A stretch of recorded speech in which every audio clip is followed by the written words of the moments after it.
As it had been in the years before the Great War, Big Mountain, the Big Empty, became home to one of the brightest minds of the 23rd century.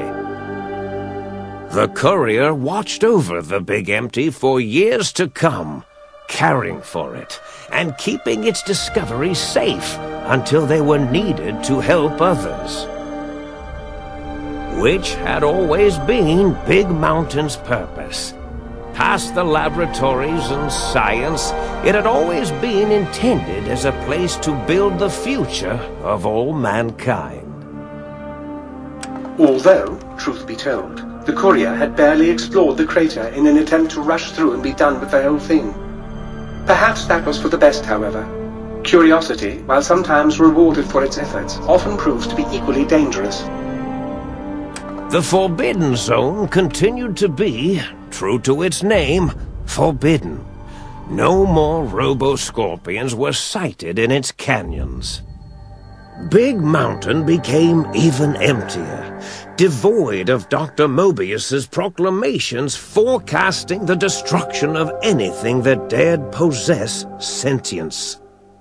Still, it is said he lived on in the equations inscribed on the floor and walls of the Forbidden Zone dome. A cobweb tracery of symbols that told of 1,000 brilliant thoughts, now lost to time. The sink was strangely silent, which it had never been in previous years. The lack of personality modules made the base lifeless and sterile. As the courier ran through the X8 facility multiple times, the computers analyzed the test subject's movements. Rather than performing a superficial observation, they realized the subject barely knew what communism was, or even what a high school was. This confused them for a time, until the facility finally realized that its research had succeeded. So it let its cyber dogs out into the wastes to help protect small communities from physical aggression rather than communist propaganda. The infiltration program in X-13 felt spent, having repeatedly upgraded the stealth suit until it could upgrade it no more. It felt warm, fulfilled, and a bit sluggish.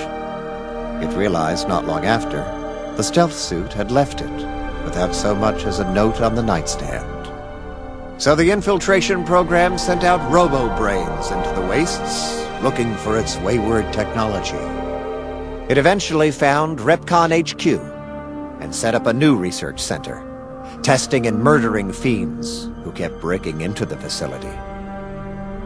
The courier, organs intact, continued onwards, a little less heavy of step, but with all the organs in the right places, as they should be. After all, brains can develop a life of their own when left to their own thoughts, and the courier's brain was more clever than most. The think tank basement, filled with lobotomized robotical frames of the doctors, now served as a graveyard. The monitors had recorded the battle in its entirety, including the think tank's final, shrill, terrified screams, whimpers, and pleas for mercy. They broadcast these humiliating last moments as a warning to anyone approaching the perimeter that other smarty pants were not welcome. The courier was the inheritor of the Big Empty, and there was room for only one will in the halls of the think tank dome.